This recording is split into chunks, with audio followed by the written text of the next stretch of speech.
diverse interpretazioni. Io devo parlare della instabilità di spalla e dei casi complessi. Parlerò fondamentalmente, per semplicità e per motivi di tempo, dell'instabilità traumatica antero-inferiore. I casi complessi in questo tipo di patologia non sono solo quei casi in cui noi vogliamo evitare, dopo l'intervento chirurgico, una recidiva, ma i casi complessi sono anche quei pazienti in cui noi vogliamo evitare sì una recidiva, ma allo stesso tempo vogliamo dare un buon risultato funzionale. Cioè l'insuccesso di un trattamento chirurgico, vuoi in artroscopia, vuoi a cielo aperto, si misura non solo in funzione delle nuove dislocazioni, ma anche in funzione dei risultati clinici dei pazienti sottoposti ad artroscopia. Noi potremmo avere un paziente operato di artroscopia di Bankart Repair che non lussa più, però è molto rigido e ha una limitazione funzionale importante. Questo chiaramente è un insuccesso. Lo score più utilizzato per misurare la soddisfazione dei pazienti operati di artroscopia per instabilità o di Latarjet per instabilità è il WOSI score. Quindi vi invito a porre l'accento su alcuni passaggi particolari della relazione che vedremo. Tutto inizia questo. Nei recenti anni è stato visto che la stabilità della spalla è legata chiaramente non solo ai legamenti ma al tessuto osseo. Ishii Toi ha introdotto il concetto di glenoid tract. Il glenoid tract è quella parte di testa dell'omero che garantisce la stabilità ossea in abduzione e rotazione esterna. Il glenoid tract è esattamente l'83% della larghezza della glena ed è mediale al footprint della cuffia dei rotatori. Quella zona blu che vedete sulla testa dell'omero è il glenoid tract. Quella in abduzione e rotazione esterna è la parte di testa dell'omero che garantisce la stabilità ossea, in modo particolare nel mid-range of motion. Perché è interessante ed è molto utilizzata questa classificazione? Perché tiene in considerazione la glena e la Hill-Sachs insieme. Guardate questo filmato. Se la Hill-Sachs, oltre che la lesione di Bankart, se la Hill-Sachs è dentro il glenoid tract, noi abbiamo ancora una parte di glenoid tract che garantisce la stabilità ossea. Quindi in artroscopia noi possiamo riparare i legamenti e abbiamo stabilità legamentosa e stabilità ossea. Quindi se le lesioni sono on track, come in questo caso, l'artroscopia per riparare il tessuto legamentosa è indicata. Guardate invece com'è importante la posizione della Hill-Sachs. Se la Hill-Sachs è molto larga ed è mediale, disturba completamente il glenoid tract. Qual è il problema se operiamo questi pazienti in artroscopia?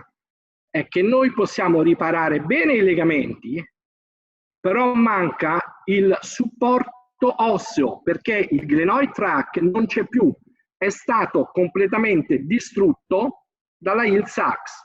Quindi si ha un overload, un sovraccarico dei legamenti e spesso questo porta a delle recidive. Molto interessante è il prossimo filmato perché fa vedere come se noi abbiamo un bone loss glenoideo, una lesione on track può diventare off track perché maggiore è il bone loss glenoideo, più piccola è la glena e più piccolo è il glenoid tract. Più piccolo è il glenoid tract, più possibilità abbiamo di avere una lesione Hill-Sachs che è fuori. E questo è il classico esempio. Come si valuta il tessuto osseo? si fa una TAC o una risonanza magnetica, una in-phase view, e si misura il diametro della glena, che normalmente è tra i 26 mm e i 32 mm. Si misura l'80%, diciamo l'83% della larghezza della glena, si posiziona medialmente al footprint e noi sappiamo che GT è il glenoid track. Guardiamo la posizione della heel sax e se la heel sax è dentro il glenoid track, chiamiamo questa heel sax on track. Ci sentiamo confidenti con la artroscopia. Se invece la heel sax è mediale, quindi vedete che è importante la posizione della heel sax. Se la heel sax è mediale, diventa off track e la spalla diventa instabile dal punto di vista osseo. Interessante è questa slide che fa vedere una in-phase view. AB sarebbe il diametro normale, CB è il bone loss, AC è la larghezza della glena. Noi prendiamo l'83% di AC, che è molto piccolo, lo portiamo mediale al footprint e abbiamo un glenoid track che è piccolo, perché la glena è piccola a causa del glenoid bone loss. Più piccola è la glena, più piccolo mas pequeño è il glenoid track. E questo dà più possibilità alla heel sax di essere fuori. Come si può valutare il bone loss? C'è una discussione in corso e ne parlerò proprio la prossima settimana al convegno di Nizza con Pascal Balot, perché mi hanno chiesto delle precisazioni su come misurare il glenoid track. In effetti si può misurare con la TAC e con la risonanza magnetica. Ci sono dei vantaggi e degli svantaggi. Ovviamente con la TAC il tessuto osseo si vede molto meglio, ma non si riesce a identificare bene il punto di passaggio della cuffia dei rotatori. Invece con la risonanza magnetica si vede un po' meno bene il tessuto osseo, ma si può vedere molto bene la parte mediale del footprint, che è estremamente importante perché è proprio lì che inizia il glenoid track.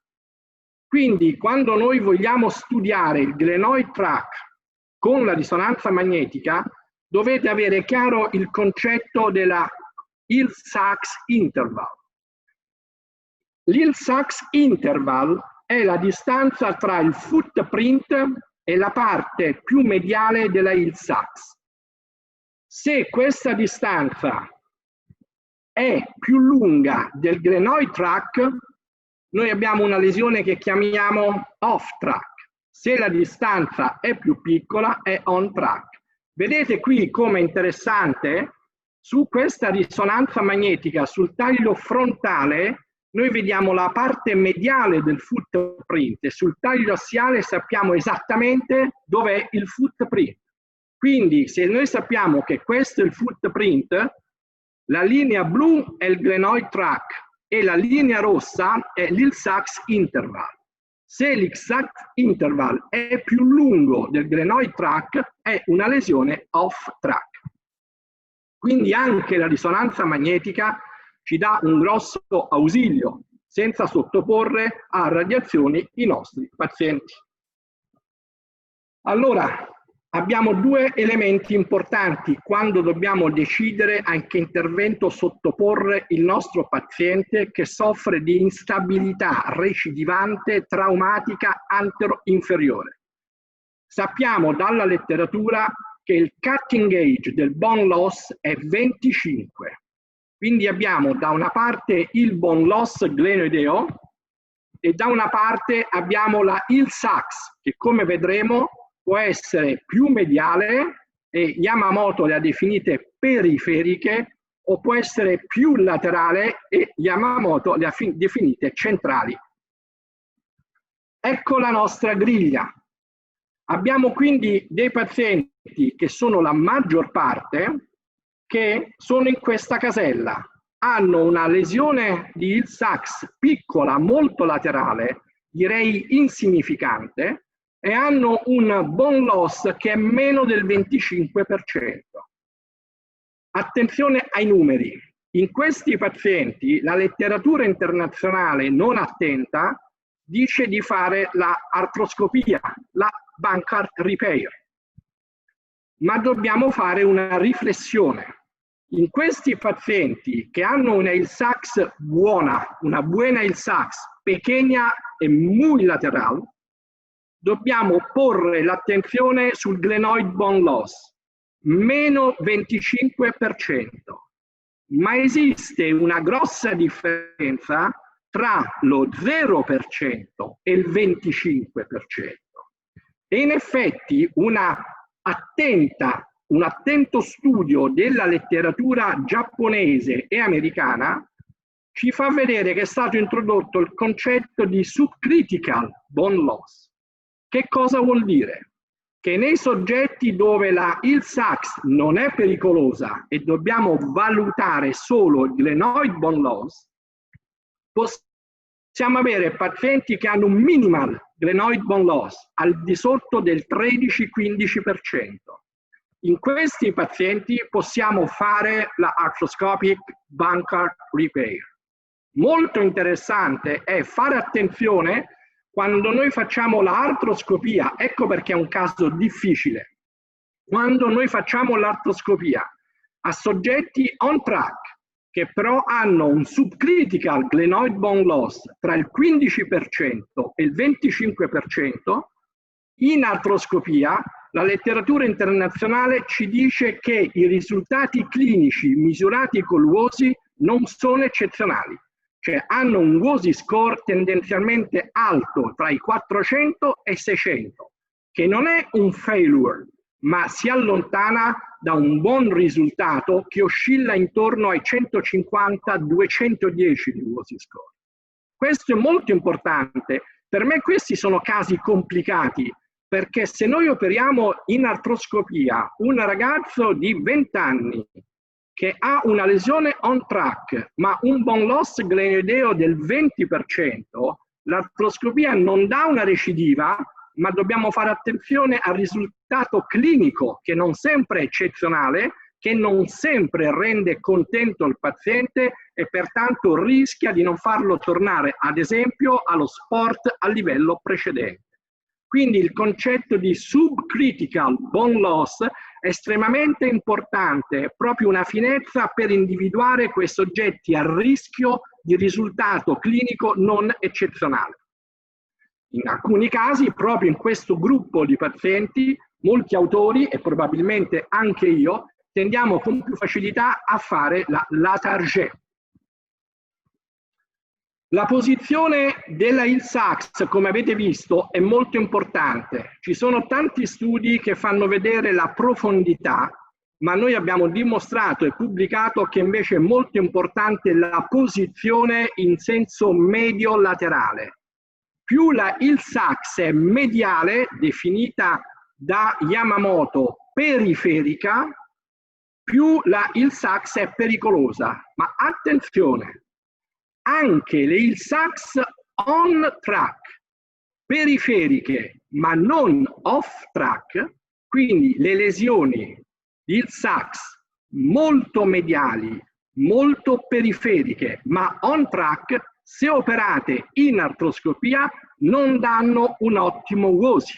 E questo per me ricade in una difficile selezione del paziente, perché anche questo paziente può essere non contento dal punto di vista clinico. Questi sono per me casi complessi, perché magari il paziente non recidiva ma non è contento clinicamente.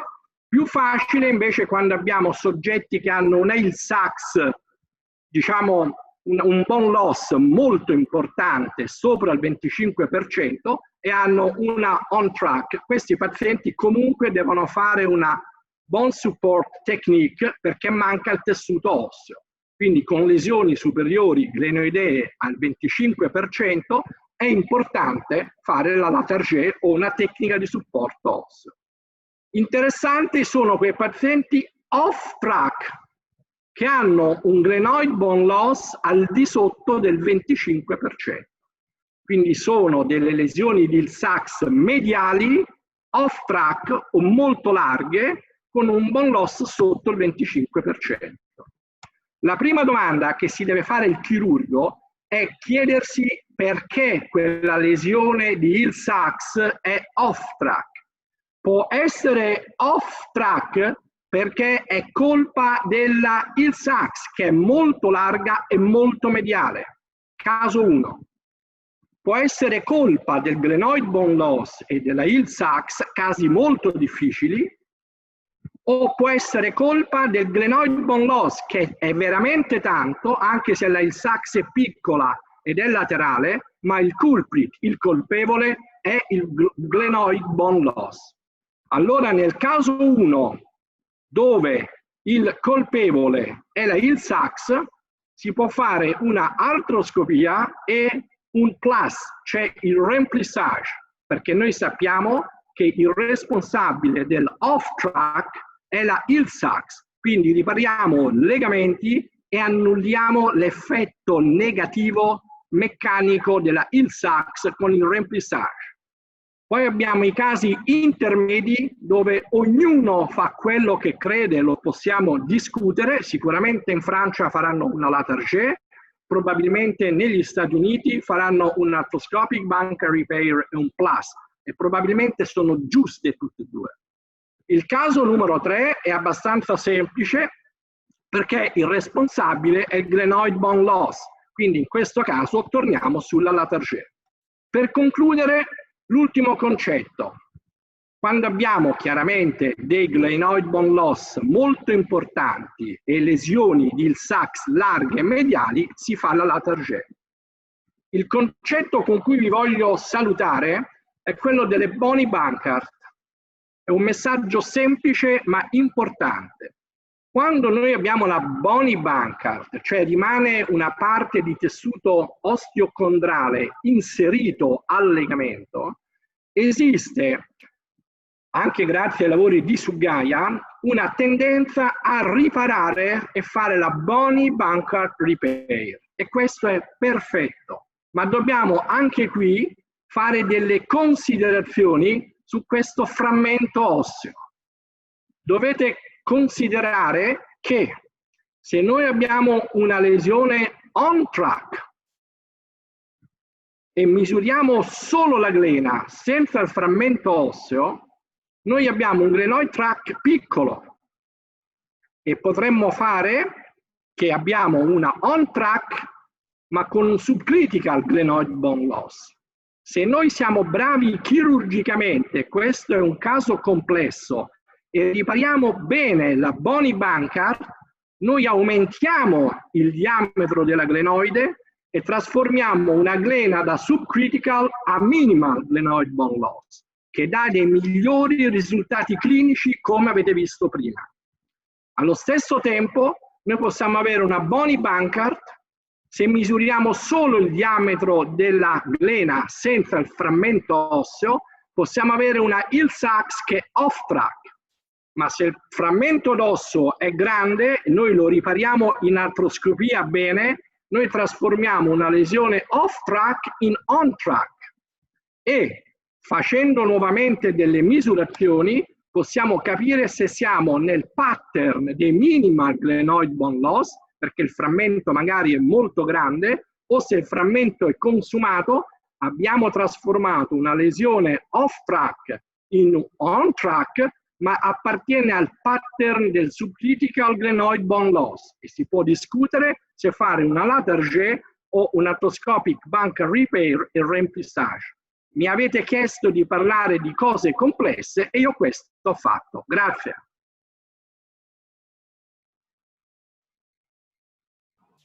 Muchísimas gracias, doctor Giacomo, por su presentación. Excelentes contenidos. Hay algunas preguntas por allí, pero todas ellas las vamos a manejar para el final. A continuación, vamos a tener a la doctora Miriam. Doctora Miriam, ya puede ir iniciando compartir pantalla. Necesito que Giovanni, chiudi la tua presentazione per poter entrare io, per favore. E grazie, ottimo. La doctora Miriam, quien fuese presidente del comité, coordinadora del Comité de Hombro de Venezuela hace algunos años, o el día de hoy nos va a dar una charla acerca de la reparación del manguito rotor con técnica de sutura transósea.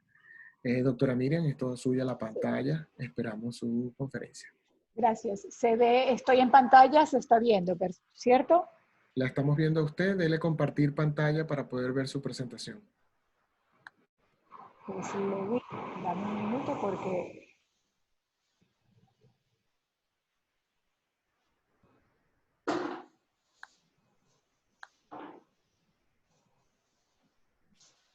Compartir pantalla.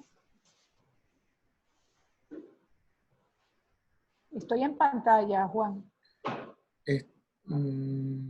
Está en pantalla su rostro. Ahora sí, eso era lo que le iba a decir. Perfecto. Óptimo. Muchísimas gracias. Buenos días. Gracias a todos los que están conectados. Gracias a la Sociedad Venezolana de Cirugía, Ortopedia y Traumatología por la invitación. Y al doctor Di Giacomo, que amablemente se ha unido a nosotros, gran colaborador, gran científico, y por una excelente presentación.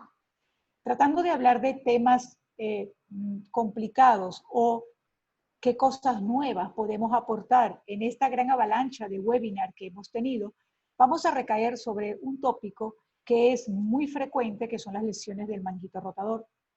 El manguito rotador, bien sabemos que es una de las causas de mayor consulta por dolor de hombro. También que independientemente de la técnica realizada o utilizada para la reparación y de la cantidad de pacientes que se operan, la frecuencia de re-roturas es muy alta, va desde un 15 a un 92%. Cuando colocamos en una balanza, si vamos a un tratamiento conservador o quirúrgico, la balanza se inclina hacia operar. Sin embargo, la evidencia científica que nos dice operar ese manguito rotador y que por lo tanto tenemos una gran casuística quirúrgica, podemos decir que no existe realmente un consenso como técnica única de reparación. Y sobre esto es que quiero navegar en los próximos 10-15 minutos. ¿Qué hemos estado haciendo hasta ahora? ¿Dónde estamos ubicados en las reparaciones de manguito?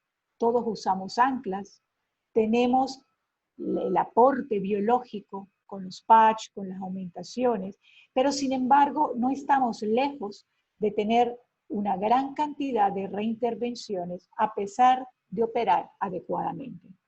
Y pongo esta imagen y pongo conocer a nuestro enemigo. ¿Quién es nuestro enemigo? El manguito rotador. Y es una batalla hacia lo más importante, que es la biología. ¿Por qué? Porque el tejido del manguito rotador que se rompe por degeneración es de mala calidad y obviamente estamos operando a ese tendón que puede volverse a romper. La incidencia de rupturas es altísima. Hablar de un 55% o más es casi sentarnos con el paciente a decirle que a pesar de hacer las cosas bien, a pesar de ser hábiles, a pesar de dominar la técnica, las posibilidades de volverlo a tener en quirófano es muy alta, porque puede haber una falla de ese mismo tejido o una falla en la cicatrización. Y la pregunta es, ¿quién quiere estar en situaciones como estas? Estas son imágenes radiológicas de grandes cantidades de anclas metálicas, pero también podemos tener esta misma casuística, estas mismas imágenes, pero con anclas de materiales o biodegradables o de material PIC. Entonces, vamos a ponernos en esta imagen. Revisando años atrás, nosotros hemos pasado de técnicas de cirugía abierta, mini open, luego aparecen, en estos momentos teníamos la técnica transóseo, que es de donde hemos migrado, para terminar teniendo las anclas que nos han facilitado la vida y todas las configuraciones de reparación. Maravilloso. Dejamos la técnica transósea pura porque las anclas son fáciles de usar independientemente del tipo de material del ancla.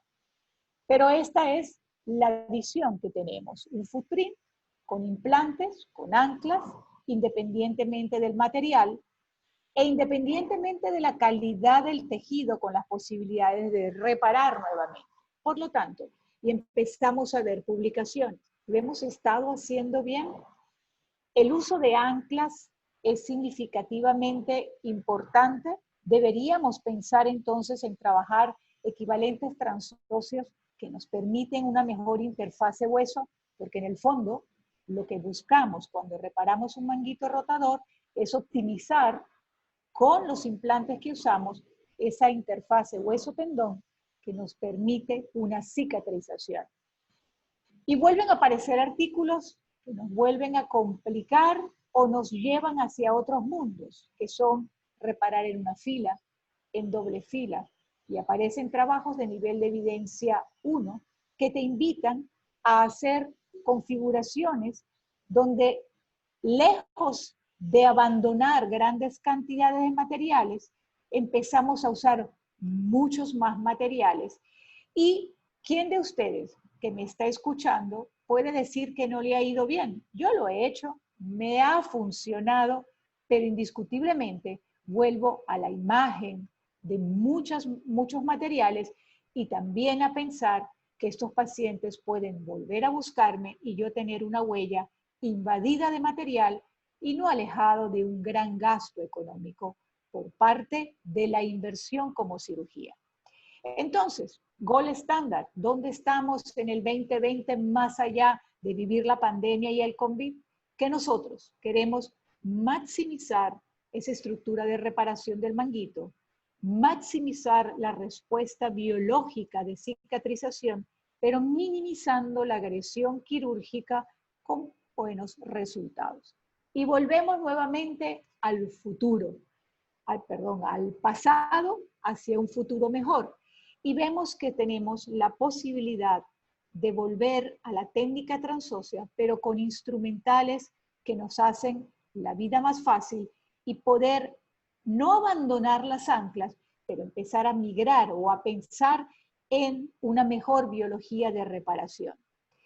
Y entonces vuelven a aparecer artículos. Este artículo es del 2019, donde se nos invita a ir hacia la técnica transósea, pero en estos casos son transóseas puras con el uso de suturas y canales seguros de reparación, donde podemos hacer este tipo de reparación todo por vía artroscópica.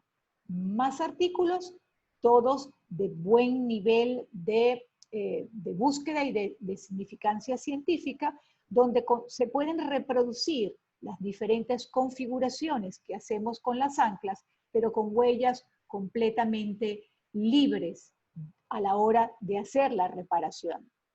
Las reparaciones transóseas también nos hablan que el movimiento que existe en la interfase hueso-tendón es poco o casi ninguno y es perfectamente comparable a cuando se usan las anclas. Otro detalle importante, cuando nosotros hacemos esos orificios en la huella para pasar las suturas, nosotros estamos haciendo un aporte biológico comparable a lo que Snyder nos ha hablado en algún momento del famoso Crisson Duvet. Y esos túneles quedan abiertos dando ese aporte biológico. Y todas estas cosas van sumando la balanza hacia pensar en la técnica del transóseo como una alternativa más allá de las anclas. El doctor Randell y colaboradores también nos publicó que el uso del transóseo le ha demostrado que hay menor dolor posquirúrgico, por lo menos en ese trabajo publicado por él, y sobre el cual hay que hacer una revisión. Entonces, volvemos nuevamente a esta imagen y tenemos una alternativa de poder hacer la reparación transósea con instrumentales y con equipos que nos permitan hacerla toda artroscópica o en mini open, si es el deseo, con poco o ningún esfuerzo. Este sistema, que es el Taylor Stitcher, me permite con una aguja de nitinol que hace un orificio de 1.9 pasar suturas libres y generar una reparación transósea como la que ven en la imagen, donde yo pueda usar una o varias suturas distribuidas en la huella y hacer una reparación segura y confiable. Sin embargo, ustedes pueden estar pensando que estas supersuturas podrían cortar el hueso y generar un problema importante. Para eso hay una alternativa, que es esta plataforma de sutura que se llama Elite, que es de material PIC, poliéter éter ketona, y que ahora, posteriormente, les voy a mostrar que ella me va a permitir, en un ojal que puede cargar 2, 3, 4, 5, varias suturas, y ella estar distribuida en diferentes orificios en la superficie, recrear algo como un equivalente transóseo donde solo voy a tener un implante, no en la huella va a estar libre con todas las suturas que tú necesitas, y hacer la configuración que más te plazca como cirujano y preparado para algo que puede ocurrir, que es una reintervención. Puntos importantes que pueden estar pensando: seguridad del nervio axilar, la distancia es suficiente para sentirnos seguros a pesar de estar haciendo un abordaje lateral de iniciación del sistema, y algo que también los invito nuevamente a pensar, que el orificio por donde salen las suturas es de 1.9 comparado con los orificios o los espacios ocupados por las anclas, que todas están entre 5 milímetros o más. Y estas son situaciones que te hablan de una interfase hueso-tendón, quién sabe, más óptima para ese efecto biológico. Las morfologías de los túneles, de los sistemas que han existido a nivel del transóseo, son variadas, y algunas de ellas han sido corregidas a través de este sistema Taylor-Stitcher, que te permite un túnel de una distancia, de un tamaño ideal para evitar una fractura del troquíter si lo estamos utilizando adecuadamente. En este video animado, de una manera fácil y sencilla, se muestra cómo se trabaja con este sistema. Detalles técnicos: que necesitamos 2 portales laterales, uno que es el portal lateral básico de trabajo y un segundo portal que está más distal a la huella o footprint, que está a un través de dedo. Yo puedo reproducir el pasaje y los números de canales que yo necesite para poder hacer esa reparación, ya sea con el sistema Elite, que me distribuiría la sutura y protegería esa parte lateral, o sin el sistema.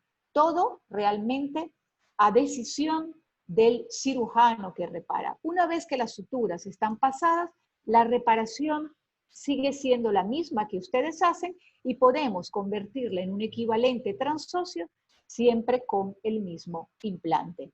Detalles técnicos, como les decía, 2 portales de trabajo, este es el básico que ustedes usan siempre, y un segundo portal que está a un través de dedo, que es por donde la aguja va a pasar y va a protruir sobre la huella o footprint. Otro detalle técnico: hay que hacer un pequeño movimiento ascendente con el manípulo, con el mango del Taylor-Stitcher, para liberar tejidos y aparecer en la huella. Volvemos, por lo tanto, con un sistema sencillo a hacer reproducciones de reparaciones parecida a lo que nos han invitado, que son los equivalentes transóseos, pero con mucho menos material, obteniendo buenos resultados. Algo no menos importante, y más para nuestros países en Latinoamérica, es el tema de costo efectivo. Obviamente los costos de los implantes van a variar de país en país, pero si hacemos una sumatoria de lo que costaría colocar, por ejemplo, 4 anclas en una inestabilidad, perdón, en una reparación de manguito rotador, comparado con colocar un solo sistema Elite o solo sutura, indiscutiblemente que estamos navegando en situaciones de menor costo y el mismo efecto o beneficio para el paciente. En fin, como cirujanos, lo único que necesitamos es obtener una reparación adecuada del manguito rotador con un contacto ideal de la interfase hueso-tendón, siempre sin exagerar con la cantidad de material y lógicamente obteniendo todas las ventajas. El transóseo, eso es lo que nos va a permitir una presión uniforme distribuida a lo largo de la interfase, estabilidad en ese túnel, pequeño diámetro del mismo, trabajar con esos túneles como si fuese un crisón duvet constante durante el proceso de cicatrización y podemos preparar la huella sin temor a un pull-out de las anclas. Otros usos del sistema en pequeñas fracturas del troquíter puede ser utilizado y es ideal su uso cuando tenemos quistes en el troquíter que no nos permiten, obviamente, tener las anclas ubicadas allí. Y para concluir, colegas, mensaje para llevar a casa en relación a esta reparación transósea, independientemente del sistema que ustedes decidan utilizar. Es un procedimiento que te permite realizar una reparación estable y reproducible, maximizando la cobertura de la huella y optimizando esa interfase hueso-tendón. Es un procedimiento flexible, ¿qué quiere decir? Cada cirujano decide en el momento el tipo de configuración. Reproducir una reparación en una fila, en doble fila, en equivalente transóseo, todo lo vas a decidir con el mismo sistema. Lo puedes hacer en artroscopia totalmente o en mini open, o si haces cirugía abierta, pues será mucho más sencillo su utilización. Es de elección, considero, en los casos de rerupturas que hayan sido operadas y hay una huella ocupada por material de síntesis. Y en fracturas de troquíter y cuando tenemos fallas óseas como quistes en esa zona. Y ahora, colegas, para terminar, hay que entrenarse. No podemos pensar en usar un sistema nuevo sin probarlo, el instrumental antes, y especialmente en este tipo de situaciones que no es un ancla que estamos colocando de una manera diferente. Por otro lado, detrás de cada cosa hay una academia y hay una preparación. El doctor Castaña, junto con el doctor Snyder y el doctor Quilemi, han establecido ya desde el año 2017 diferentes congresos donde se hacen las revisiones sobre el transóseo y sus aplicaciones en las reparaciones del manguito rotador.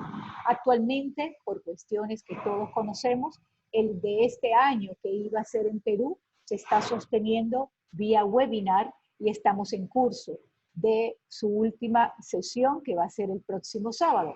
Y el año que viene va a ser en Perú, donde esperemos poder estar juntos y compartir con los hermanos peruanos y en esa bella ciudad.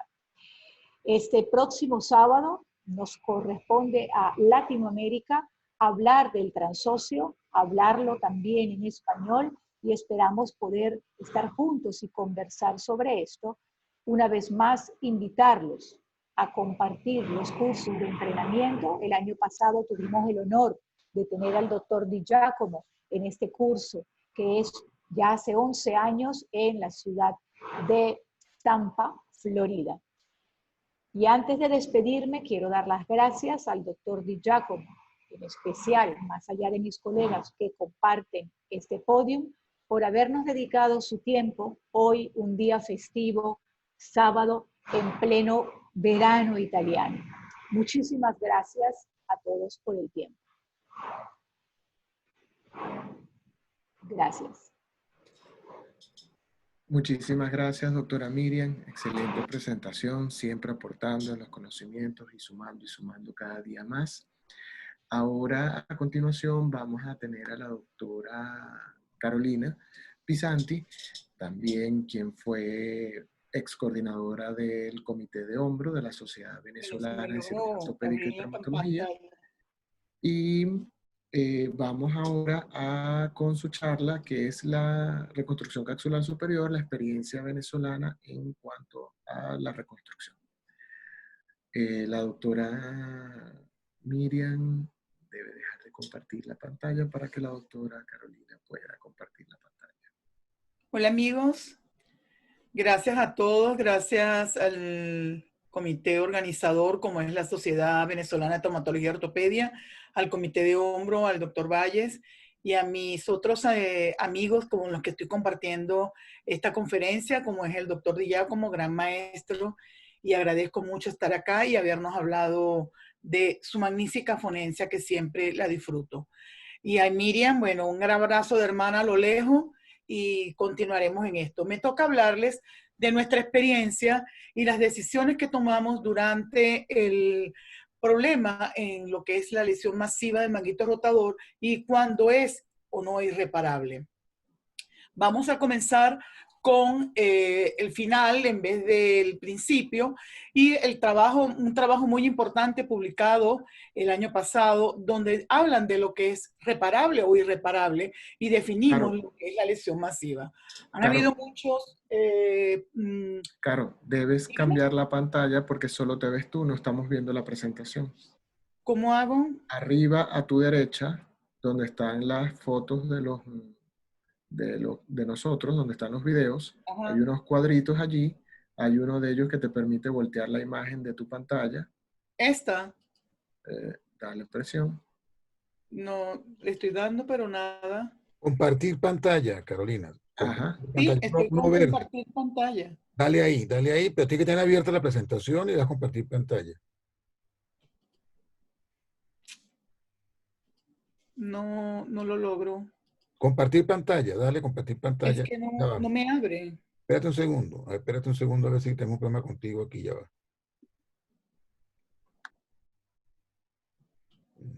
No, tú estás como anfitrión, si puedes. Compartir pantalla. Dale a ver. ¿Lo ves abajo? Mueve el cursor No, para que te abra. estoy moviéndolo y no abre. Hacia arriba, hacia abajo. Mueve el cursor a ver en qué momento te abre, se te explaya donde dice compartir pantalla. Es una línea, bien sea arriba o abajo. Bien sea arriba o abajo.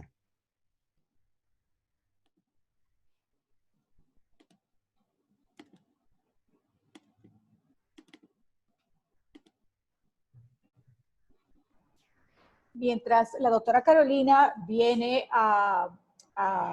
con su presentación, recuerden ir mandando las preguntas para que podamos a la final de toda esta presentación compartirlas y responderlas, ya sea las relacionadas con toda la parte maravillosa de inestabilidad on track of track que nos presentó el doctor Di Giacomo, así como la presentación que va en breve a dar la doctora Pisanti. Gracias. Perfecto, Carolina, ahora sí se ve. ¿Están viendo? Sí, perfecto. ¿Ahora sí? Sí, perfecto.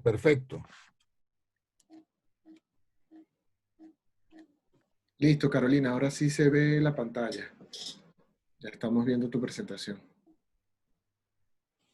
Ok, disculpen. Bueno, como les decía, el trabajo que estábamos hablando sobre lo que es la lesión masiva y un trabajo importantísimo que se realizó como un concept para hablar de la irreparabilidad y si es reparable o irreparable y clasificarla según la cronicidad, la retracción, todo lo que hemos ido hablando en todos los webinars de lesión masiva. No me voy a detener en esto y no pasa. Dios, perdonen, pero tengo problemas con la...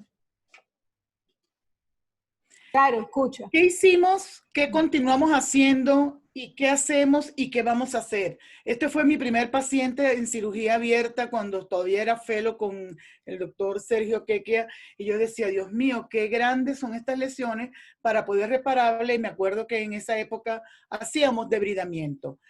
Cuando podíamos reparar, medíamos hasta el acromio, ver si hacíamos acromioplastia, todo lo que era antes, para poder saber si podíamos arreglar o no los manguitos rotador de ellos, de ella o de nuestros deportistas. Ahora también incluidos los niños que pueden encontrar.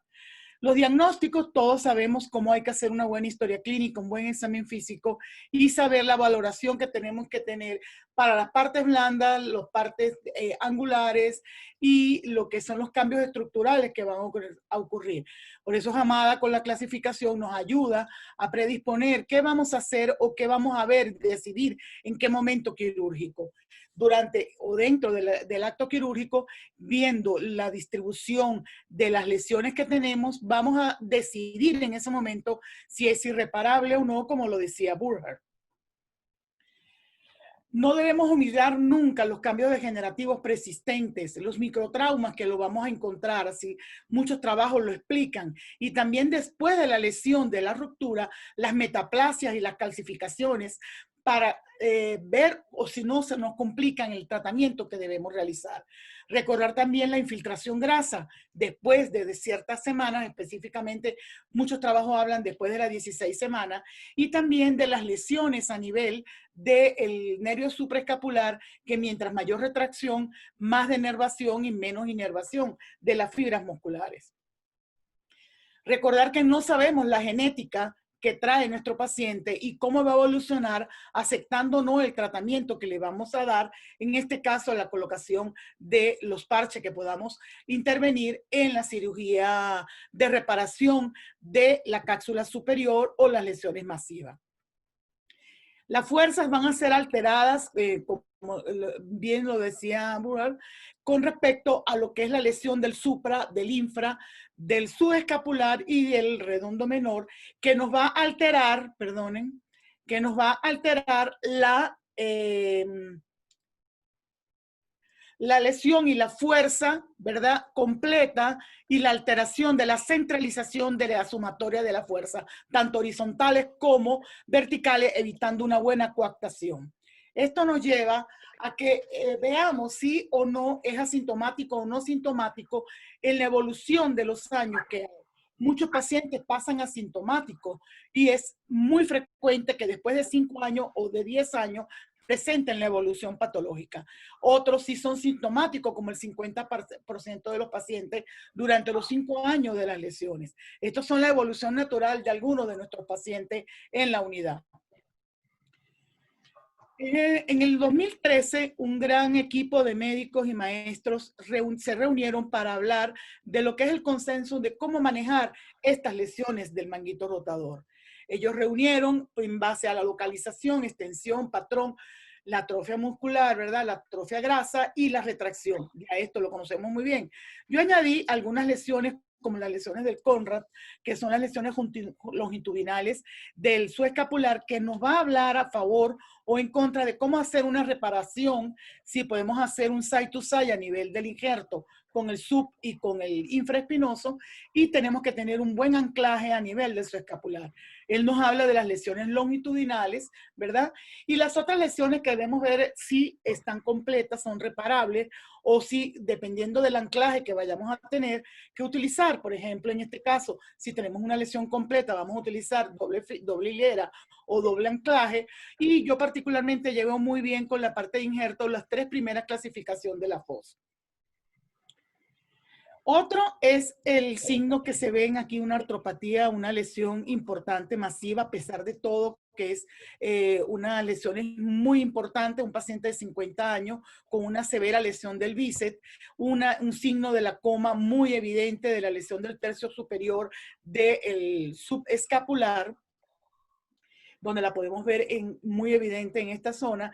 Eso también tenemos que tomarlo en cuenta después que hemos resecado o hemos hecho tenotomía del bíceps o lo hemos preservado para realizar tenodesis. Eso lo decidimos en el momento del acto quirúrgico. En este algoritmo más o menos pudimos englobar todo lo que queremos hacer con respecto a las lesiones del manguito rotador, sea las tendinosis, sea la ruptura. Nos importan nosotros las lesiones masivas, no con artropatía, para poder saber cuál degrade de espectrum de varios factores podemos incluir en las reparaciones, desde un cierre capsular con cierre side to side, aumentaciones y los injertos que pueden ser biológicos o sintéticos. Podemos utilizar una mezcla. Vemos que hay en este círculo la parte mecánica con la parte biológica y buscamos un patrón como el parche, que pueden haber biológicos o pueden haber la parte sintética que en muchos casos hemos utilizado. Mijata nos habló en el 2012 de su famoso trabajo con respecto que él habla del gold standard en pacientes activos que se pueden reparar con el cierre de cápsula superior, en su caso con fascia lata. Nosotros trabajamos también igual que el doctor Mijata con las dos anclajes a nivel de la glenoide, dependiendo si puedo tener un side to side con el escapular o con el infraespinoso, pero no utilizamos doble fila, sino que utilizo las dos en 90 grados. Utilizo también un anclaje a nivel de la corredera bicipital, trato de que esta sea más hacia la corredera y en ocasiones utilizamos un ancla en forma de triángulo para que sea medial a nivel del footprint, muchas veces para evitar también el efecto hamaca. Las indicaciones precisas, lesiones masivas del supraespinoso, la parte superior del infraespinoso. En ocasiones hemos utilizado el injerto para lesiones masivas, donde los dos tendones están bien retraídos. Las Guatelier en las irreparabilidades con un Guatelier 3 o 4, que es donde nos lleva a decidir qué tipo de injerto podemos utilizar y qué fuerza, si tenemos una acetabulización o no de esa cefálica, evaluar, como les expliqué antes, lo del suescapular, ver si el redondo menor está sin lesión, y en muchas ocasiones nosotros hemos hecho aumentación de este tendón, aunque es más corto, lo hemos hecho un avance como para ayudarnos a la rotación externa y a la estabilidad cefálica. Y, por supuesto, en cirugía de revisión. La toma de decisión es definitivamente en el acto quirúrgico, viendo la calidad del tejido, viendo la globalización de las lesiones, así como Wujar lo explicó en su trabajo con respecto a la irreparabilidad de los tejidos. Contraindicaciones precisas, infecciones, osteoartritis glenumeral, hombro rígido, porque un hombro rígido más si nosotros cerramos, vamos a provocar todavía un hombro que va a resurgir en la rigidez o en el congelado, pues hombro congelado. Las enfermedades neurológicas, tanto del nervio axilar como la pseudoparálisis que puedan tener o la pseudoparesia del músculo deltoide. Y otras características que podemos ver con las comorbilidades que pueda tener el paciente. Nuestra experiencia ocurre desde 1997 al 2018 con parches sintéticos y biológicos para un total de 348 casos. En estos injertos hemos utilizado en fascia lata autólogo para cierre de cápsula superior 135, fascia lata para aumentación, después que hemos visto que la reparación es buena, pero la calidad del tejido puede haber una reruptura. Preferimos protegernos utilizando la aumentación con la fascia lata. Hemos tenido Sport Mesh al inicio, el único parche que nos había llegado era un sintético de Sport Mesh y utilizamos 30. 4 de ellos fueron un fracaso porque hubo rechazo, es muy rígido, hubo rechazo del paciente y cambiamos para o tipo bovino o tipo Pegasus, que es el que utilizamos en esa oportunidad. Con el LARS tenemos 37 pacientes sin ninguna falla. Tenemos balón subacromial, 7 pacientes, perdón. Con dermis hemos tenido un paciente, con matrix, dermis también, 17 pacientes, y con pericardium, 17 pacientes. La evaluación de o no de hacer tenodesis del bíceps nos la da la calidad del tendón, el ascenso de la cefálica, y vemos si la viabilidad del tendón del bíceps podemos lograrla. Como todos bien lo sabemos, hacemos la tenodesis a nivel de la corredera bicipital. Este fue nuestro primer paciente en 1997. Mijata lo describe en el 2012, pero nosotros ya estábamos haciendo este trabajo con mi equipo y mis fellows en 1900 e hicimos en el hombro izquierdo, como pueden ver, 18 años después me consulta, es por el hombro derecho y donde evaluamos la fuerza y la movilidad y ella siente ese dolor de esta manera. nosotros la reintervenimos y también colocamos injerto de fascia lata porque no quiso la parte de sintético, ¿no? También los costos influyen mucho. Estas son las láminas de nuestro trabajo del primer paciente. Estas son las anclajes en esa época, en el año 97 que teníamos en el país, donde podemos evaluar todas las lesiones. En ella le hicimos tenodesis del bíceps. Y de esta manera también utilizamos anclajes dobles y en algunas ocasiones un solo anclaje si tenemos donde hacer un side to side con el infra y el subescapular en algunas ocasiones dependiendo, o en el mismo labrum, dependiendo de la calidad del tendón. Si vemos que el tendón del infraespinoso no es viable, colocamos dos anclajes a nivel de la glenoide. Este es el paso a nivel artroscópico, como estamos procediendo. Y en esta manera de acá, donde se ve el dibujo pequeño en el medio, podemos ver las dos anclajes que más o menos queremos colocar. Y este es para hacer una visualización de cómo podemos colocarlo con la sutura para una aumentación in situ de ese manguito que no está de muy buena característica. Esta es otra visión con el anclaje. Después, en otros momentos podemos evaluarse con LUT. Será otro trabajo, otra presentación, donde vemos la remodelación de la inserción de la fascia lata a nivel de la glenoide cuando utilizamos un solo anclaje. Esta es una reparación, como habla el doctor Mijata, pero también Herbert nos habla del ángulo crítico, y realmente esa decisión la tomamos en el momento del acto quirúrgico, ver si hacemos una acromioplastia lateral cuando hay un impingement de tal manera que no nos permita de verdad colocar ese injerto, o puede hacer una reruptura por culpa de lo ancho o lo curviado que podamos tener ese acromión hacia la parte lateral del acromión, del troquíter. En ocasiones lo hacemos, todos preguntan, pero la desinserción del deltoides, ¿cuánto porcentaje es? Normalmente si hacemos una artroscopía, está descrito que va entre un 10, un 15%, que podemos lograr hacer una desinserción si hacemos una acromioplastia de este paciente. Pero como no estamos haciendo una acromioplastia y solamente estamos quitando el borde lateral, unos milímetros, creo que la desinserción sería por debajo de 10.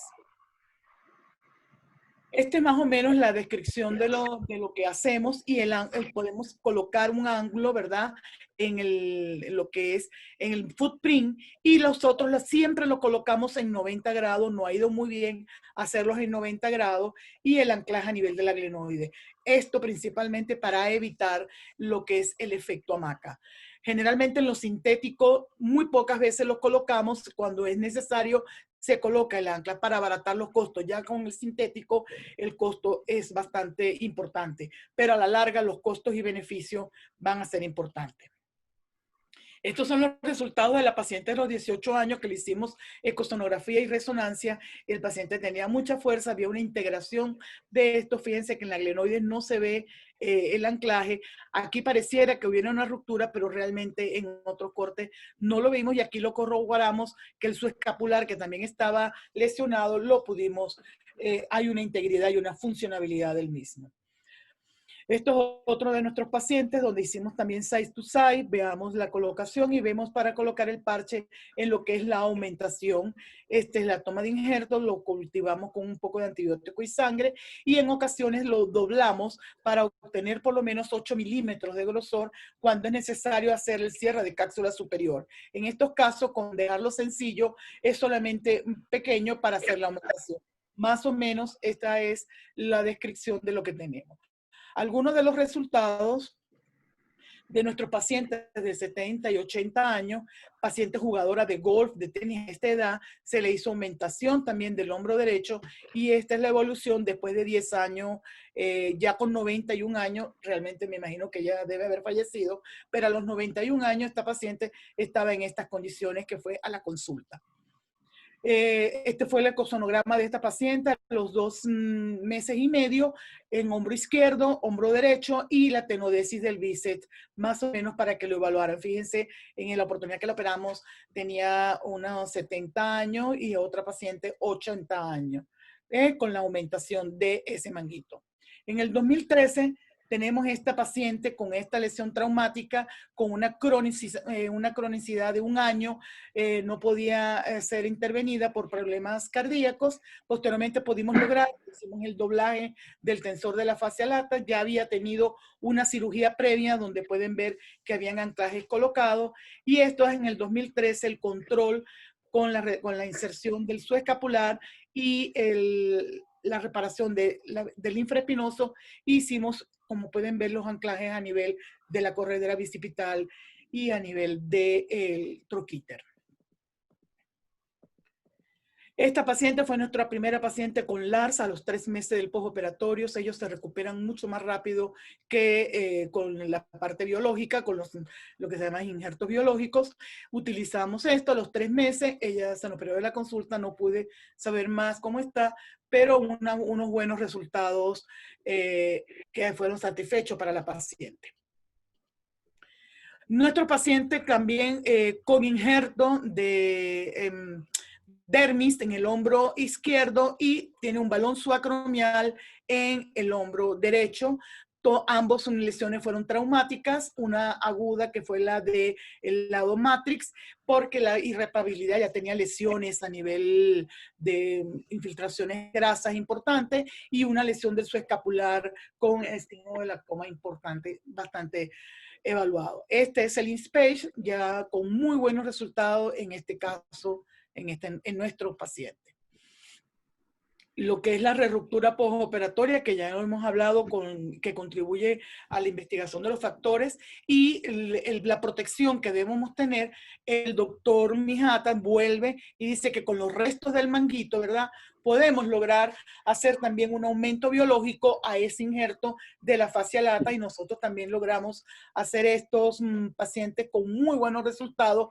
Restos del tendón del supraespinoso lo completamos, hacemos los anclajes también de la misma manera, sin hacer doble hilera. No he hecho doble hilera en ninguno de mis pacientes. Este es uno de los resultados del primer paciente que operamos así con el injerto, utilizando parte del supraespinoso, 6 años el postoperatorio, un hombre de 45 años de edad, traumático, bicicleta, y bueno, estos son los resultados postoperatorios 6 años después. Decisiones difíciles en uno de los últimos casos que hicimos. De hecho, llamé a Ginás para contarle, ya que él es un aficionado también a esta técnica del bicep patch. Utilizamos un paciente que iba para un injerto para cierre de cápsula superior, pero con lo de la pandemia el paciente se pierde, había que operar por problemas de seguro y la señora necesitaba quitarse ese dolor tan terrible. Bueno, con este trabajo nos hicimos dentro de quirófano, vimos que había un hombro, antes de ingresar, por supuesto, de quirófano, vimos que había un hombro rígido importante, había una severa fibrosis y sinovitis. Consideré que no podía colocar un injerto en este paciente, aparte que la osteopenia era importante, y por tal motivo, en base a todos los trabajos de este injerto, hicimos la transferencia del primer bíceps patch en uno de nuestros pacientes, la visión de la parte artroscópica, ¿verdad?, más o menos evaluada. Y aparte de eso, tenemos la parte abierta en otro paciente, donde podemos ver en la reconstrucción lo que es el bíceps reparado por vía abierta. Esta es una imagen de ecosonografía realizada el día de ayer de la paciente que lleva un mes postoperada, donde vemos que esta es la corredera bicipital y aquí está el anclaje con el andamio que pudimos hacer, colocar la porción larga del bíceps a nivel del troquíter. Y esta es más o menos la visión ecosonográfica, ya que nosotros mantenemos un control permanente de nuestro paciente con esonografía por el equipo con el que trabajamos aquí en el Hospital Ortopédico Infantil. Muchísimas gracias. Espero que esto to be continue y podamos lograr hacer una buena evidencia de nuestra experiencia en las estadísticas que vamos a presentar en los próximos trabajos. Muchísimas gracias a todos. Muchísimas gracias, doctora Carolina. Excelente presentación, bastante abierta a muchas opciones para poder tomar estas opciones difíciles, estas decisiones difíciles durante una artroscopía. Ahora vamos a, antes de pasar a la próxima parte, que es una discusión de unos casos clínicos, vamos a realizar una serie de preguntas que se han compartido a través del chat. Yo llegué a anotar algunas preguntas, doctora Miriam, no sé qué otros tienen por allá, si quiere le doy la palabra. Para Miriam. ¿Puedo hacerte una pregunta, Miriam? Sí, claro. Miriam, ¿has usado los puntos trasóseos con cierre de cápsula superior y cómo haces con la parte medial del injerto? Si lo has utilizado. No, para reconstrucción capsular superior no. No lo he usado y no tengo esa experiencia, pero Sí, se porque puede los usar. costos ahorita con el anclaje se nos hace cuesta arriba y sería ideal, ¿no? Probar la técnica, ¿no? Pero es perfectamente utilizable. O sea, una próxima reconstrucción capsular superior, claro que lo puedes usar y te evitas el uso de todas las anclas de la huella y usas solamente o el transóseo puro o con la plataforma de sutura Elite. Voy a hacer las preguntas en italiano para el doctor Di Giacomo, para que vaya contestándola. Yo las anoté, Juan. El doctor Liborio Ingala domanda, Giovanni, il remplissage o no quando stai in una rilussazione della spalla e decidi fare il bancar. In quel caso là, fai un remplissage o vai a un'altra tecnica? Non ho capito, una rilussazione post-chirurgica, cioè di un paziente già operato o una recidiva? Di un paziente già operato. Io cerco di capire chiaramente qual è la causa dell'insuccesso. Ovviamente, se la causa dell'insuccesso fosse il SAX, che è stata sottovalutata perché è troppo mediale o è una lesione off-track, tendenzialmente io tendo a fare la Bankart più il remplissage. Nella realtà di tutti i giorni, 90% degli insuccessi post-chirurgici di Bankart ritratto con la Latarjet. Perfecto. Sigo haciendo las preguntas para Di Giacomo, Juan. ¿Te parece? Sí. Voy. Sí, sí, doctora, continúe. El doctor Paul Patiño de Bolivia le pregunta al doctor Di Giacomo indicazioni attuali nell'anno 2020 di fare un Bankart aperto.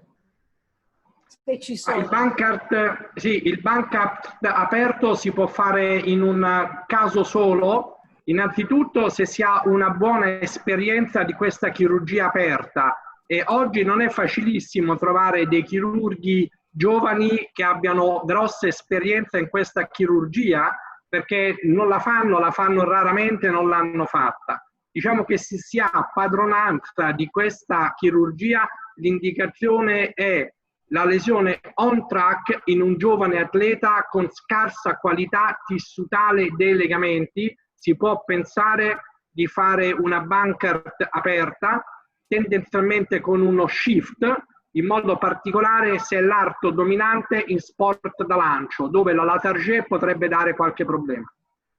Ottimo, grazie.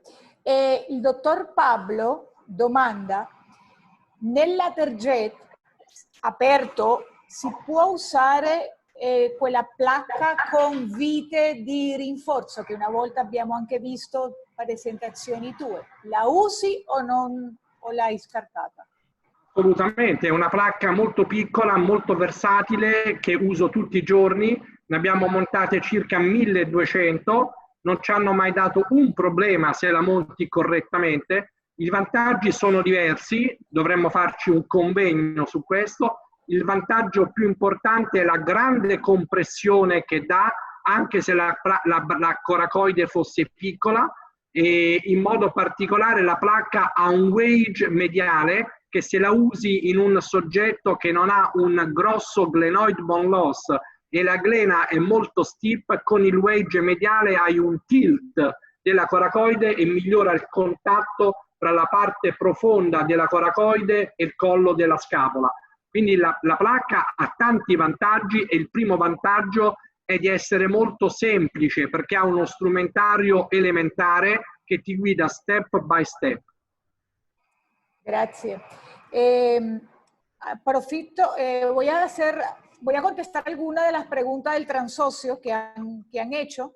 Dice el doctor Hernán Alfonso, ¿hasta qué grado de infiltración grasa se puede usar la reparación de transóseo cuando hay lesiones de manguito rotador? Las indicaciones de reparación están independientes de la técnica. Los principios son los mismos, es decir, si tú decides operar un manguito rotador, lo usarías anclas, en este caso puedes decidir repararlo con el transóseo, o sea que no debe haber una limitación más allá de elegir la técnica. El doctor Lozada, de Maracaibo, pregunta sobre qué pasaría con la reparación del subescapular y esta técnica transósea. Aunque he visto al doctor Porcellini y creo que también Víctor Naula Merino lo ha hecho, reparación con este sistema del subescapular, yo hago una técnica híbrida, es decir, yo reparo el subescapular con ancla y el resto del manguito rotador con el transóseo. Juan, ¿quieres alternar algunas preguntas también con Carolina para ir dinamizando las preguntas y respuestas? Correcto, Miriam, cómo no, claro. Una de las preguntitas que tenemos para acá, para la doctora Miriam, para la doctora Carolina, nos las hace Pedro desde Chile y nos pregunta que si tú tuvieras todos los parches en la mesa, ¿cuál escogerías para colocar o cuál sería tu preferencia? Si tienes alguna o alguna indicación diferenciada para cada parche. Y para completarte esta pregunta, también nos hizo esta. ¿Cuántas capas de fascia lata prefieres colocar? Si la colocas doble o triple, ¿tiene alguna dimensión para ti o la colocas simple? Hola Pedro, ¿cómo estás? Un placer de verdad saber que estás pendiente de nosotros y estás aquí compartiendo. Bueno, realmente tengo solo este paciente con la porción larga del bíceps. Nos gustó la técnica.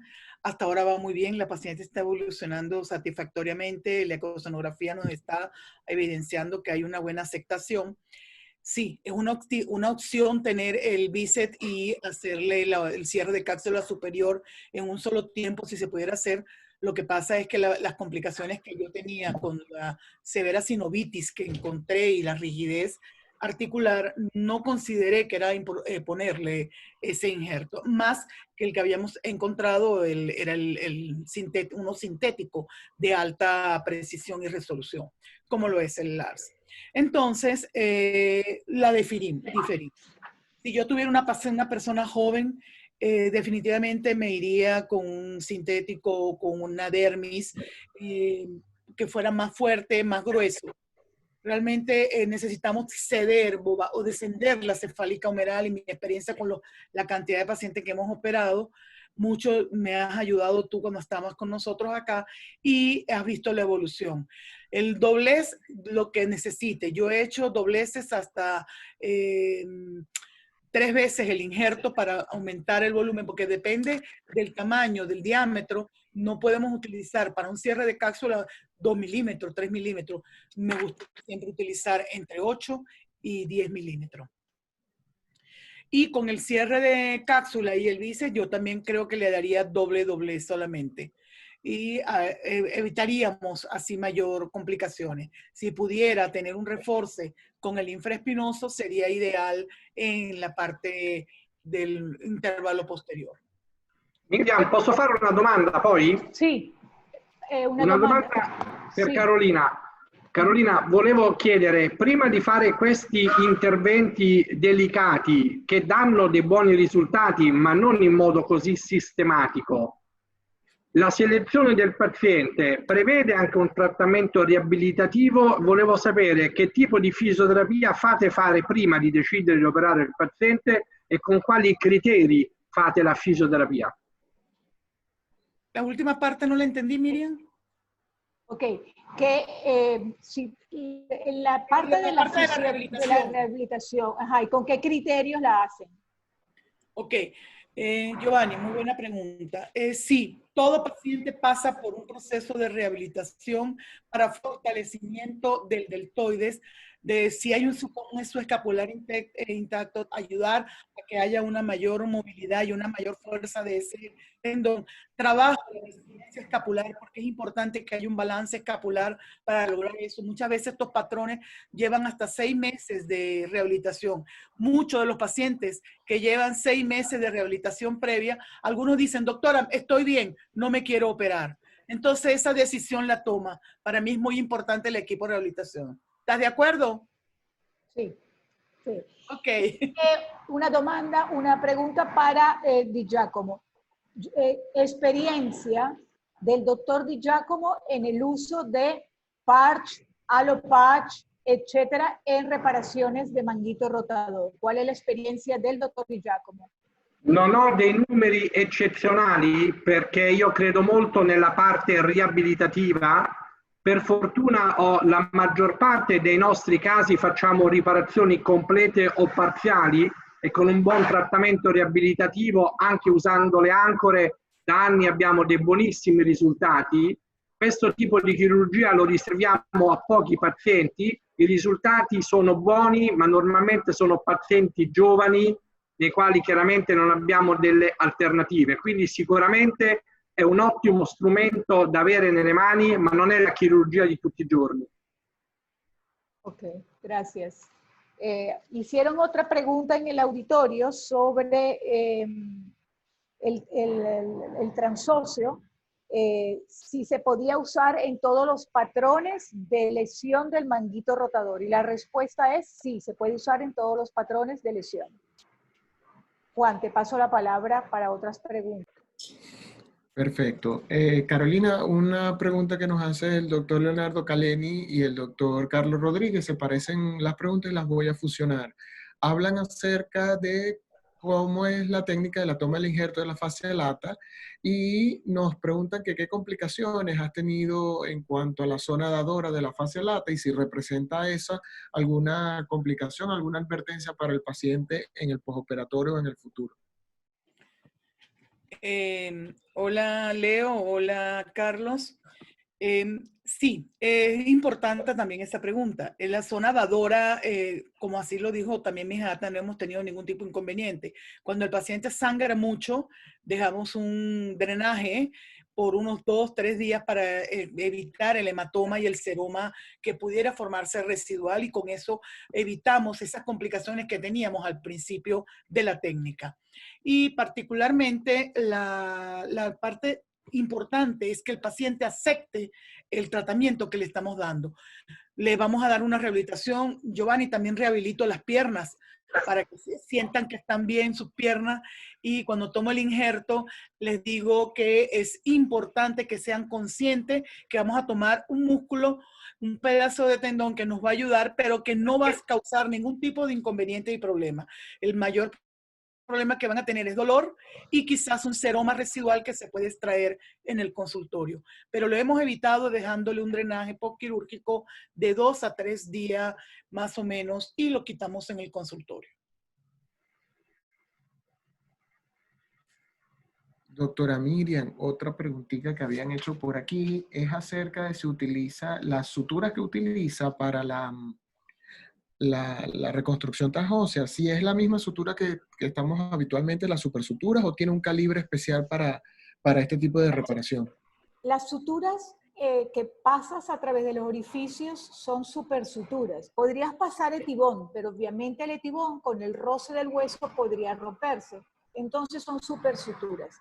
En los tipos de sutura el diámetro sigue siendo 2. Es el mismo diámetro de las suturas de las anclas que habitualmente usas e inclusive existe la posibilidad de usar tape, es decir, combinar suturas sencillas con tape y hacer esas configuraciones con el tape que pasa por encima y vinculas y obtienes, por lo tanto, ese equivalente transóseo, pero solamente con el implante Elite colocado lateralmente.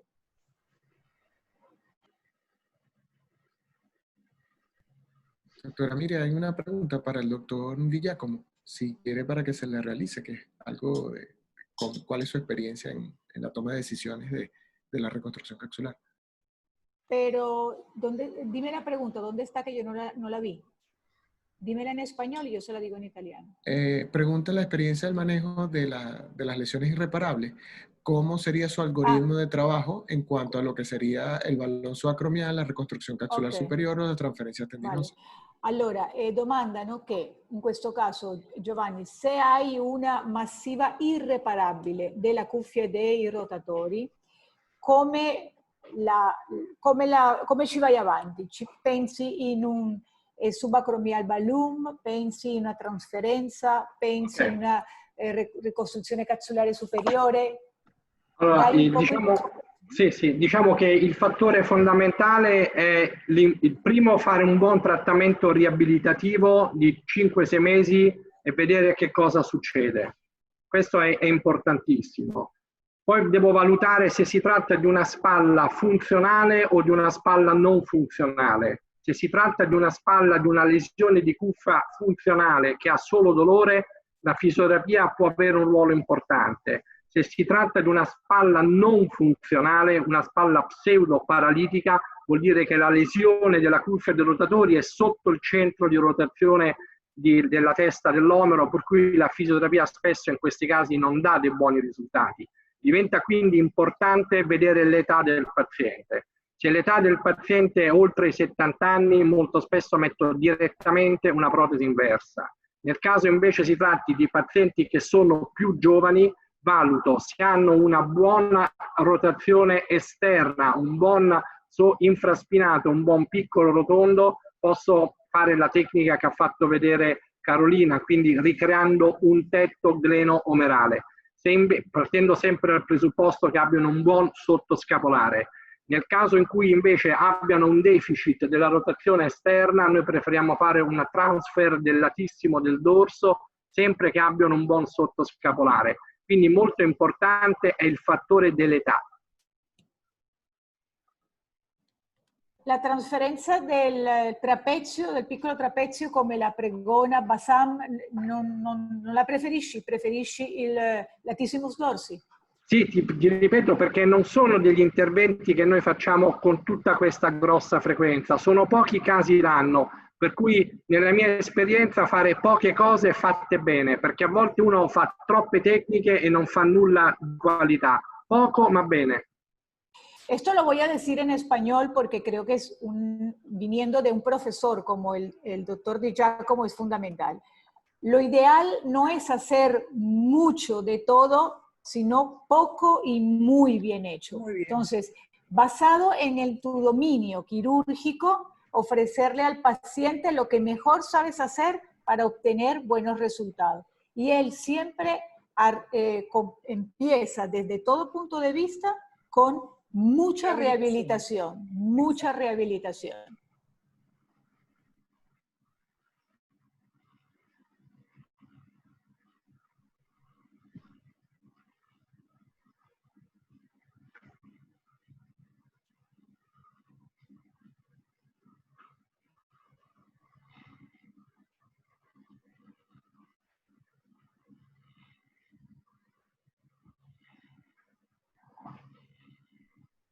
Perdón. Juan, en honor al tiempo, considerando que ya tenemos 1 hora y media casi, ¿quieres hacer un caso clínico para ya dar por concluido el webinar? Porque los apasionados podemos estar aquí horas, pero hay que liberar al doctor Di Giacomo. Sí, perfecto. Sí, de hecho tenía varios casitos y voy a escoger uno de ellos. Voy a ir buscando la presentación. Escoge el que querías para Di Giacomo. Vamos entonces ahora con el doctor Juan Vallés, actual presidente del capítulo de artroscopia, del capítulo de hombro de la Sociedad Venezolana de Cirugía y Ortopedia. El doctor Vallés nos va a compartir un caso clínico para discusión del panel y que ustedes también puedan hacer las preguntas. Te esperamos, Juan, apenas estés listo para que compartas el caso clínico. Y dando las gracias a todo el auditorio que todavía se mantiene presente y una vez más gracias al doctor Di Giacomo. Son todos tuyos, Juan. Gracias, Diego.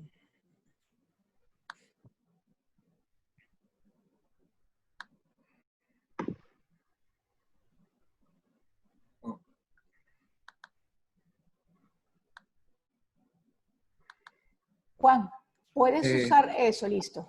Listo. Estaba... Bueno, este es el caso que tenía... Este es el caso que tenía preparado para el doctor. Es un caso que ya está resuelto. Fue un caso que realicé hace unos años atrás, varios años atrás, pero que en ese momento quizás me sentía un poco limitado por las opciones que tenía en cuanto a ofrecerle al paciente. Es un paciente masculino de 36 años de edad. Y hace 4 años antes, cuando posterior a un traumatismo, un accidente, sufre su primolujación de hombro derecho, la cual fue reducida y tratada con un inmovilizador de hombro durante 4 semanas. Si me dejas, se lo digo en italiano, ¿te parece? Perfetto. Paziente maschio di 36 anni, 4 mesi fa, dopo un traumatismo, ha una primoluxazione di spalla, la quale è stata ridotta in sala di emergenza e gli hanno messo un immobilizzatore di spalla, un tutore, durante 4 settimane. 6 mesi dopo presenta una nuova lussazione, questa volta spontanea, mentre dormiva, presentando costantemente da quel momento un apprehension test positivo.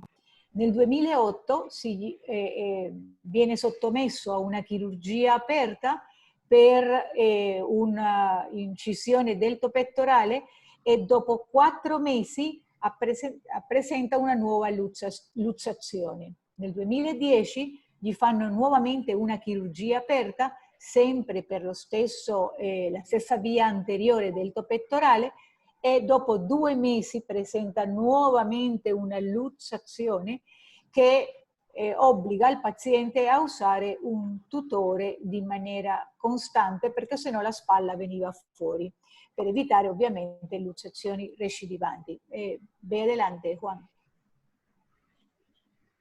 Pasa a la próxima imagen. Ok.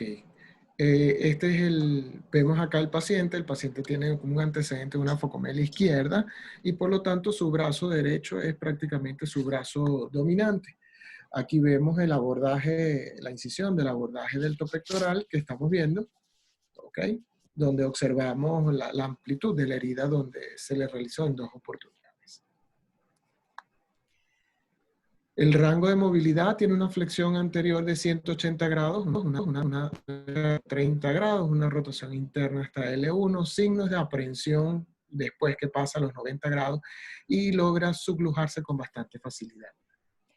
Juan, la pregunta que te haría el doctor, ¿esas cirugías abiertas fueron para hacerle qué procedimiento? En realidad los procedimientos no fueron totalmente claros. Nosotros asumimos que querían hacerle una reparación o una cirugía de Bankart o algo, o una cirugía, una capsuloplastia de NIR o algo, pero nunca estuvo claro el procedimiento. Pensamos que intentaron hacer Cutipla o un Magnuson, pero no está muy claro. Non è preciso perché viene da altri medici e nemmeno il paziente ha saputo mai dire, ma apparentemente hanno voluto fare un Magnuson Stat o un Putiplat, ma non si precisa. Adelante. En el estudio de resonancia podemos ver que, bueno, el manguito rotator supraespinoso, lo podemos ver que prácticamente está en muy buen estado, el edema de la contusión o un Hill-Sag bastante pequeño, una lesión de Bankart óseo en la parte anterior que le tiene prácticamente los signos de aprehensión y la inestabilidad para ese momento bastante sintomática. ¿Sigue? En la tomografía podemos ver el tamaño del Hill-Sag, ¿ok? Y podemos ver y también podemos ver el parte del Bankart óseo, el desplazamiento del fragmento hacia la glena posterior, prácticamente no hay ningún daño. Lo vemos en la glena anterior y la glena posterior. En este momento, la decisión de nosotros era que las dimensiones que teníamos para el paciente en cuanto a la pérdida ósea y al Hill-Sag, en ese momento para el paciente era un on-track. Estamos hablando de que esta cirugía fue hace aproximadamente 10 años, lo cual todavía el concepto on-track, off-track en ese momento no no estaba muy claro. Y prácticamente la decisión del paciente si se engancha o no se engancha era una decisión que se tomaba intraoperatorio para poder hacer algún tipo de cirugía. Lui spiega che questa chirurgia è stata fatta da lui 10 anni fa, quando ancora il concetto dell'on track off track non stava, diciamo, sul sistema. ¿Qué tipo de cirugía le hiciste, Juan? Ok, en ese momento tenía la cirugía, si hacía una cirugía abierta nuevamente o una cirugía artroscópica. Y literalmente, dada la poca información que teníamos en cuanto a alternativas, decidí introducir el artroscopio primero para ver qué había dentro, si tenía una posibilidad de una cirugía, una reparación del labro, una reparación de banca artroscópica y más un remplissage, o en su defecto, si no podía, después de haber visto esto, irme a la cirugía abierta y hacerle una técnica de la Target, en este caso al paciente. ¿Quieres la opinión del doctor antes de ir adelante? Sì. Vai Giovanni, cosa...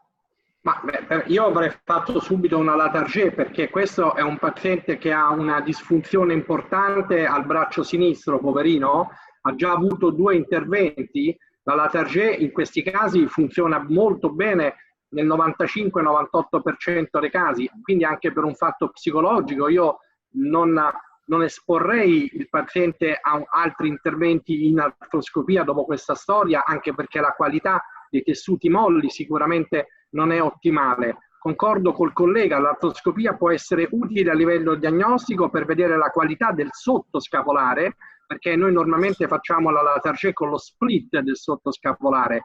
L'importante è che abbia un buon sottoscapolare che possa poi funzionare con la Latarjet con il sling effect. Però io avrei fatto direttamente una Latarjet con lo split. Ok, él considera que siendo un paciente con una focomelia, teniendo un solo brazo y el antecedente de tantas cirugías fallidas, él se hubiese ido directamente con la decisión quirúrgica de un Latarjet. Sin embargo, concuerda contigo de hacer esa visión artroscópica como para valorar más adecuadamente el suescapular, considerando que cuando él hace el Latarjet, lo hace con un split del suescapular, no desinsertándolo, pero obviamente necesitas un suescapular funcionante. Dale, Juan. Perfecto. Bueno, fíjese que para nuestra sorpresa, en el momento de la artroscopía, nos dimos cuenta que prácticamente la articulación glenomeral, todo lo que era a nivel ligamentario, a nivel labral, estaba intacto. O sea, prácticamente los abordajes nunca tuvieron una lesión o nunca llegaron a la articulación glenomeral, y lo que me tomó, por lo que tomé la decisión de simplemente hacer una aumentación del labrum anterior, una reparación de banca blando artroscópico y una técnica de remplissage para evitar el nuevo enganche y la traslación o una nueva subluxación. Le quería comentar ya sabiendo la respuesta de lo que hice en el paciente, quería comentarle que existen ahorita varias alternativas que quizás en aquel momento no manejé, y quisiera saber sus opiniones con respecto a estas alternativas, que son la transferencia del tendón, de la porción larga del bíceps, para hacer una transferencia hacia el labrum anterior para el aumento del labrum anterior, o lo que es la labroplastia con lo que es la transposición de la porción larga del bíceps a través del suescapular, como si fuese una técnica de la Target, pero en este caso con la porción larga del bíceps. La técnica de Eden y Binet, que es la utilización de lo que es cresta ilíaca en vez de la coracoides. Y uno de los que bastante se ha comentado por el doctor Abrams, que es la utilización de la parte distal de la clavícula como un injerto para colocación en la glenoides inferior, como si fuera un Latarjet, pero en este caso del manejo del tercio distal de la clavícula. Y así está actualmente el paciente después de la artroscopía actual. ¿Qué le hiciste? Le hice una reconstrucción labral anterior, una aumentación del labrum anterior, lo que fue una técnica de Bankart con aumentación del labrum anterior y una técnica de remplissage para cerrar el Hill-Sachs. ¿Qué follow-up tiene ese paciente ahora, Juan? Este paciente tiene aproximadamente 8 años de seguimiento y ahorita está de esta forma sin la utilización de ningún brace ni signo de aprensión positiva. Gli è andata bene, Giovanni? No, ma io condivido perché il bello della spalla e l'affascinante della spalla è quello che in parte ci salva, è che lo stesso problema può essere risolto con diverse tecniche. Quindi condivido in pieno quello che ha detto il collega. Io non condivido invece la tecnica della terzo laterale di clavicola, perché l'acromion claviare insomma è molto importante dal punto di vista biomeccanico. Kibler ci ha insegnato tantissime cose, August Mazzocca ci ha insegnato tanto, cerchiamo di risparmiarla. Non vedo un razionale nel fare una resezione del terzo laterale di clavicola in una patologia dell'instabilità dove c'è la coracoide che può essere usata, con dei risultati clinici ormai che partono da Gilles Walsh, sono 20 anni che la Latarjet fatta bene, fatta correttamente, non dà complicanze particolari. Por si no se entendió a detalle, lo que el doctor considera es que teniendo la coracoides como alternativa valiosa, que es el Latarjet como todos lo conocemos, él no utiliza otro tipo de, por ejemplo, tercio distal de clavícula, etcétera, porque crearía una morbilidad que podría ser útil para alguna otra situación cuando tienes resultados maravillosos que nos ha presentado Walsh en tantos años con el Latarjet habitual. Quiero hacer una pregunta al podium porque aprovecho que tengo a Di Giacomo tan cerca. Escoger, scegliere, lo digo en italiano primero y luego digo en español, scegliere da fare un Latarjet aperto, normale, come lo facciamo tutti quanti, a dover imparare a farlo in artroscopia, cosa consideri tu? ¿Qué piensa el doctor Di Giacomo en tener que entrenarse para hacer un Latarjet artroscópico o hacer bien un Latarjet en la tecnica che todos sabemos hacer abierta? Io penso che tutti i chirurghi esperti nella loro realtà sappiano che non esistono delle differenze cliniche oggettivabili nella Latarjet fatta bene a cielo aperto e fatta bene in artroscopia. Poi è anche vero che ognuno di noi ha i suoi amori. Io ho il mio amore che è il glenoid tract e quindi in ogni relazione io parlo del glenoid tract. Quindi è corretto che chirurghi esperti, attendibili, validi, che hanno come amore la artroscopia, la Latarjet artroscopica, ne parlino e cerchino di convincere. Il messaggio che io do ai giovani è che questi chirurghi che sono amici, che sono chirurghi importanti, hanno avuto la fortuna di essere i primi e quindi di avere tanti numeri sui quali lavorare. Anche loro hanno cominciato facendo 3 ore e mezzo la Latarjet artroscopica per poi arrivare lentamente sotto l'ora. Ora non so quanti chirurghi al mondo abbiano la possibilità di avere delle strutture così organizzate e numeri così importanti. Quindi ritorno al messaggio di prima: fare delle cose nell'interesse del paziente, poche e fatte bene. Poi i fuori classe, la Formula 1, i grandi campioni ci devono essere perché li dobbiamo seguire e ci stimolano, ma sono due cose diverse, loro e la realtà di tutti i giorni. Esto otra vez es un mensaje extremadamente valioso viniendo de la voz del doctor Di Giacomo. Si los números de la cantidad de Latarjet que hagas, más las estructuras hospitalarias y de instrumentación y de entrenamiento permiten a ese cirujano tener la capacidad, está bien. Sin embargo, vuelve al mensaje inicial. Cada uno tiene que hacer las cosas bien hechas independientemente de los amores que cada uno tenga, sea la artroscopia o en el caso de él, que su amor es el on track, off track. Dai che c'hai altri amori anche. Meno male. Juan. Grazie.